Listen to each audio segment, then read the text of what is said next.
आज की खास खबर के बारे में बात करें तो ग्लोबल हंगर इंडेक्स यानी जीएचआई के द्वारा एक नई रिपोर्ट पेश की गई।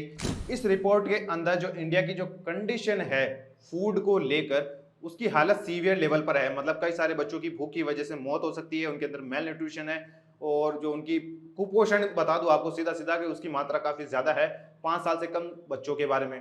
अब ये रिपोर्ट है क्या, थोड़ा उसके बारे में जांच लेते हैं। पहले बात ये करते हैं कि रिपोर्ट के अंदर लिखा हुआ क्या है। अगर रिपोर्ट की बात करें तो जो इंडिया का स्टैंड है वो 107वें नंबर से हटाकर 111 पे कर दिया गया है। अब उसके रिपोर्ट के अंदर ये लिखा हुआ है कि जो चाइल्ड मेल न्यूट्रिशन है उसकी जो रेट है वो 18.7% है, जो कि पूरे वर्ल्ड में सबसे हाई है, बता दूं आपको।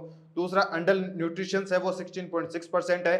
उसके बाद जो अंडर 5 ईयर जो चाइल्ड है, जो उनकी डेथ रेट है वो 3.1% के आसपास है।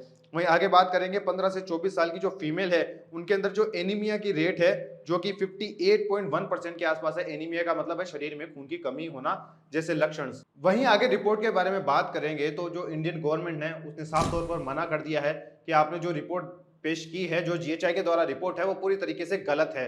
दरअसल इंडियन गवर्नमेंट का इसके ऊपर कुछ और ही कहना है। उन्होंने ये कहा है कि 2021 से लेकर अब की जो हालात है वो लगातार सुधरते हुए जा रहे हैं। जो मेल न्यूट्रिशन की दर जो जीएचआई क्लेम करता है, जो कि 18.8% के आसपास है, जबकि वो असल में 7.2% या फिर 7.1% के आसपास है। वही एनएचएफएस की रिपोर्ट की बात करो 5 और 4 की, तो जो मृत्यु दर है वो 1000 के ऊपर घटकर पहले जो 49 यानी 50 के आसपास थी, मतलब 1000 बच्चों पे 50 बच्चे मारे जाते हैं। और उसके बाद में जो सेकेंड रिपोर्ट आई है 2022 की, उसके अंदर ये लिखा हुआ है, मैं बता दूं आपको, ये जनवरी 2023 की रिपोर्ट है और इससे पहले की जो रिपोर्ट आई थी वो 2022 के अंदर आई थी। अब 2023 की जो रिपोर्ट है जनवरी की, उसमें ये लिखा हुआ है कि जो मृत्यु दर है वो 42 के आसपास है, यानी 1000 बच्चों के ऊपर 42 बच्चों की जान जाती है। लेकिन इसमें से एक भी केस ऐसा नहीं है जिसमें न्यूट्रिशन की वजह से या फिर कम खान पान की वजह से बच्चे की मौत हुई है। उनकी मौत नॉर्मली किसी बीमारी की वजह से ही होती है, ऐसा ही रिपोर्ट किया गया है। अगर मेल न्यूट्रिशन की इंडिया में असल में प्रॉब्लम होती तो इसके कई सारे केसेस हमको रियल लाइफ में भी देखने को मिलते, जबकि ऐसे केसेस नहीं देखने को मिलते हैं।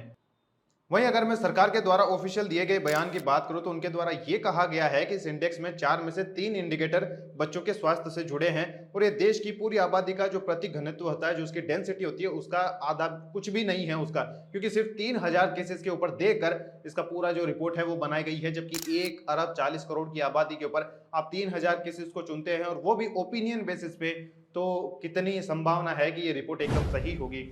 उसके आगे बात करेंगे तो सरकार ने भी कुछ आंकड़े दिए हैं जहां पर उन्होंने ये कहा है, महिला एवं बाल विकास मंत्रालय ने ग्लोबल हंगर इंडेक्स 2023 में बच्चों के स्वास्थ्य से जुड़ी हुई रिपोर्ट पर अपना पक्ष रखा है, जहां पर उन्होंने ये कहा है कि भारत में वेस्टिंग की दर 18.7% और जो दुनिया में सबसे ज्यादा है।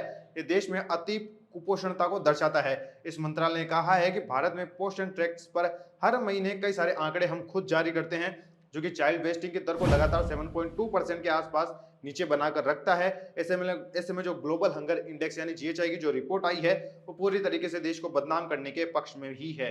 वैसे बता दो आपको चाइल्ड वेस्टिंग और स्टंटिंग होता क्या है। अगर मैं वेस्टिंग की बात करूं तो उम्र के हिसाब से जो बच्चा होता है वो दुबला पतला होता है। वहीं टेंटिंग के हिसाब करो तो उसकी जो लंबाई होती है वो कम होती है उसकी उम्र के हिसाब से। इसी को लेकर पूरा ये मामला निकलकर सामने आया था। रिपोर्ट की देखा जाए तो हर साल उनका यही पेतरा होता है कि वो लगातार इसको घटाते रहते हैं, इंडिया की कंडीशन को। अब जो देश इंडिया से आगे हैं उनके बारे में आपको बताऊंगा तो आपको काफी ज्यादा अफसोस होगा। कुछ देश है जो इंडिया की कंडीशन से भी काफी आगे है और उनके जो हालात है मैं वो भी आपको बताता जाऊंगा। पहला है अर्मेनिया, जो 2 साल से लगातार नगोर्नो काराबाग की वजह से वॉर के अंदर है। अब वॉर के अंदर किसी देश की कंडीशन कैसे अच्छी हो सकती है, ये तो अचंभे की बात है। फिर नंबर आता है लीबिया का, जो कि 72 नंबर पे है। मोहम्मद गद्दाफी के मरने के बाद में 2011 से ही वहां पर कभी आईएसआई, कभी बड़ी बड़ी जो आतंकवादी गुट है उनका वहां पर कब्जा है आधी जगह पर। इतना बड़ा भी वहां पर जो सुनामी आई है, उसके बाद भूकंप आता है, बाढ़ भी आई है। उस देश की कंडीशन इतनी अच्छी कैसे हो सकती है, मेरे को तो यही समझ में आती, जहां पर प्रॉपर सरकार भी नहीं है, ना प्रॉपर हेल्थ केयर सिस्टम है। उसके बाद में नाम आता है म्यांमार का।